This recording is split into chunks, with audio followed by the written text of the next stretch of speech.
నమస్తే, welcome to Om voice of Madhavilatha.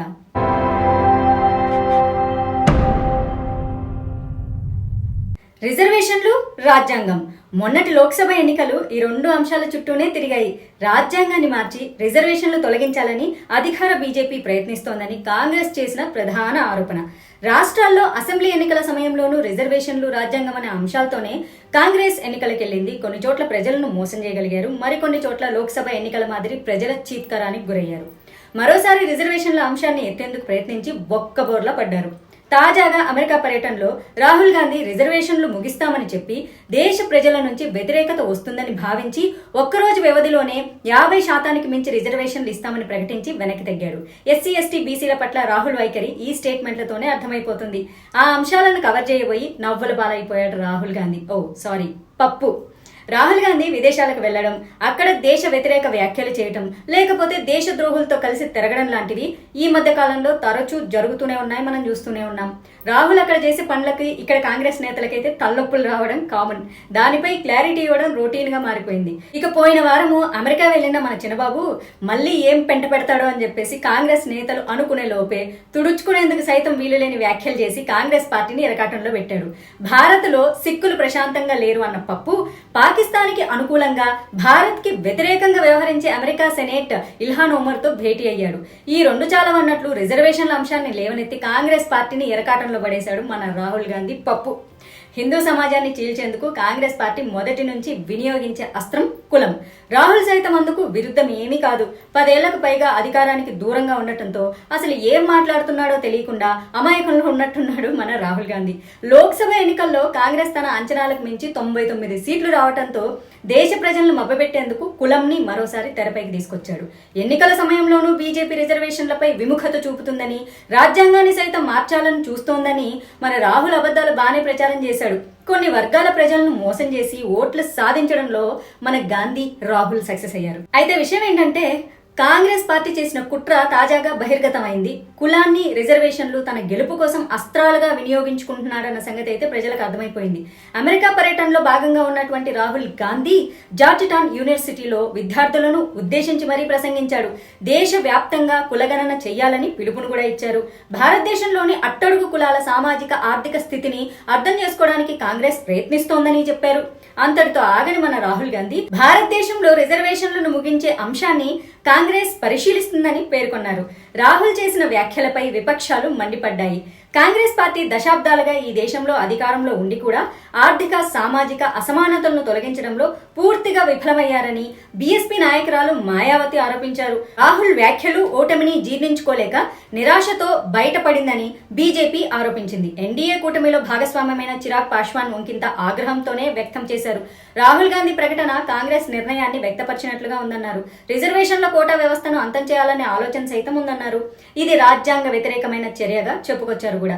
ప్రతిరోజు రాజ్యాంగం, రిజర్వేషన్లని చెప్పుకుంటూ తిరిగే నేతలు రాహుల్ వ్యాఖ్యలపై స్పందించాలని ఘాటుగా కూడా విమర్శించారు.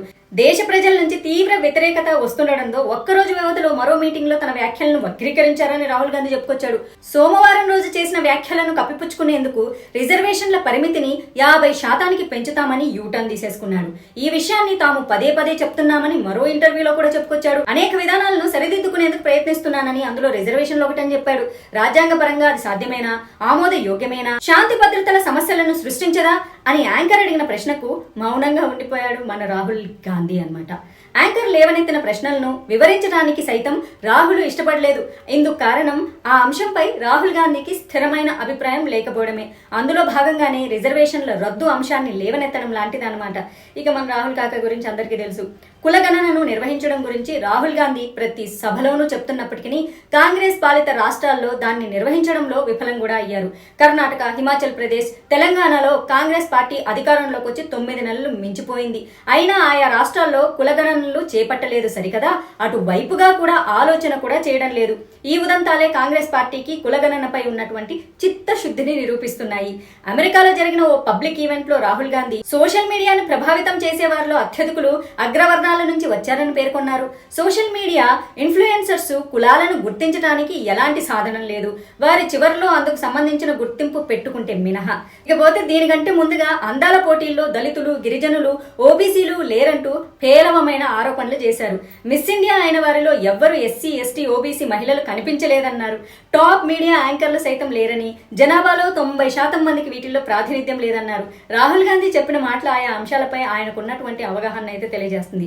ఇందుకే భారత ప్రజలు రాహుల్ గాంధీని ముద్దుగా పప్పు అని పిలుస్తారనమాట. హిందువులను కులాల వారీగా చీల్చడమే కాకుండా సిక్కులను హిందువుల నుంచి వేరు చేసే పన్నాగం సైతం వేసేది కూడా కాంగ్రెసే. సిక్కుల తలపాగా, కడియాలు స్వతంత్రంగా ధరించలేకపోతున్నారని రాహుల్ గాంధీ అన్నారు.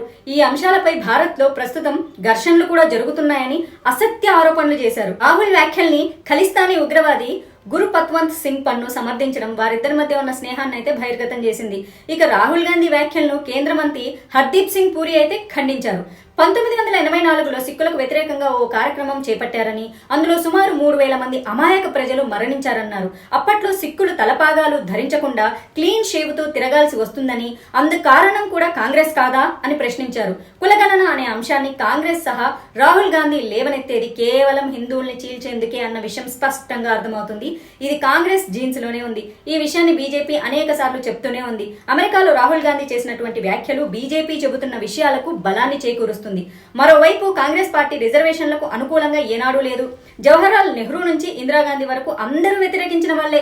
రాజీవ్ గాంధీ ఓ అడుగు ముందుకేసి ఓబీసీలు మూర్ఖులు అనేంత వరకు కూడా వెళ్లాడు. రాహుల్ గాంధీ తన వ్యాఖ్యల్లో వారి ఉద్దేశాన్ని స్పష్టంగా చెప్పాడు. తాజాగా రిజర్వేషన్ల రద్దు అంశాన్ని రాహుల్ గాంధీ లేవనెత్తింది హిందువుల ఓట్లు చీల్చడం కోసం, మైనారిటీ ఓటు బ్యాంకును కాపాడుకోవడం కోసమే అన్నది స్పష్టంగా అర్థమైపోతుంది. ప్రభుత్వ నిధులతో నడిచేటటువంటి అలీఘర్ ముస్లిం యూనివర్సిటీ, జామియా మిలియా ఇస్లామియాలో ఎస్సీ, ఎస్టీ, ఓబీసీలకు రిజర్వేషన్లు లేకుండా చేసింది కాంగ్రెస్ పార్టీయే. 93వ సవరణ ద్వారా న్యాయపరమైన చిక్కులకు ముగింపు పలికింది. మైనారిటీ సంస్థల్లో రాజ్యాంగం నిర్దేశించినటువంటి రిజర్వేషన్లు పాటించకుండా రద్దు చేసింది. ఎస్సీ, ఎస్టీ, ఓబీసీలను పణంగా పెట్టి ముస్లింలకు రిజర్వేషన్లు కల్పించాలని కాంగ్రెస్ పదే పదే ప్రయత్నించినా రాజ్యాంగం అయితే అందుకు సహకరించలేదు. ఇక గత ఎన్నికల్లో హిందువుల సంపదను ముస్లింలకు పంచిపెడతామని బహిరంగంగానే ప్రకటించేసింది కాంగ్రెస్. భారతదేశానికి స్వతంత్రం వచ్చిన సమయంలో వెనుకబడిన తరగతుల వారి అభ్యున్నతి కోసము నాడు డాక్టర్ బాబాసాహెబ్ అంబేద్కర్ రిజర్వేషన్ల అంశాన్ని రాజ్యాంగంలో పొందుపరిచారు. 75 ఏళ్లుగా రిజర్వేషన్ భారతదేశంలో కొనసాగుతున్నా ఇంకా ఆర్థిక, సామాజిక అసమానతలు అయితే తొలగిపోలేదు. అది అందరూ అంగీకరించే సత్యమే. ఇదే అంశాన్ని రాష్ట్రీయ స్వయం సేవక్ సంఘ్ సర్ సంఘాలక్ డాక్టర్ మోహన్ జీ భగవత్ 7 ఏళ్ల క్రితం కూడా దీని గురించి ప్రస్తావించారు. రిజర్వేషన్ల అంశంపై పునరాలోచించాలన్నారు ఆయన. దానికి కొనసాగింపుగా మన దేశంలో రిజర్వేషన్లు అమలు అవుతున్న విషయం అడవుల్లో ఉండే కొన్ని వర్గాలకు ఇంకా తెలియదని, వారికి కూడా తెలిసేలాగా ప్రభుత్వాలు ప్రయత్నించాలన్నది ఆయన సందేశంలోని సారాంశం. మోహన్ జీ భగవత్ స్పీచ్ మొత్తం వినకుండా రిజర్వేషన్లను ఆర్ఎస్ఎస్ రద్దు చేయాలని చూస్తోంది, దాని అనుబంధ సంస్థ అయిన బీజేపీ వారి ఆలోచనలను అమలు చేస్తోంది అంటూ కాంగ్రెస్ సహా బీజేపీ వ్యతిరేక పార్టీలన్నీ కోడే కూసేశాయి. మరి ఇప్పుడు అమెరికాలో రాహుల్ గాంధీ చేసిందేంటి? తాను చేసిన వ్యాఖ్యల్ని ఫ్లిప్ చేస్తూ ఒక్కరోజులోనే ఎందుకు మాట మార్చాల్సి వచ్చింది? రాజ్యాంగం, రిజర్వేషన్ల పరిరక్షకులం మేమే అని ఊకదంపుడు ఉపన్యాసాలు ఇస్తూ స్వయం ప్రకటిత మేధావులు, సోకాల్డ్ సెక్యులర్ నేతలు మరి ఇప్పుడు ఏం చెప్తారు? రాహుల్ గాంధీ వ్యాఖ్యలను ఏకీభవిస్తున్నారా? చూద్దాం మరి పప్పుకు ఎంతమంది సహకరిస్తారో.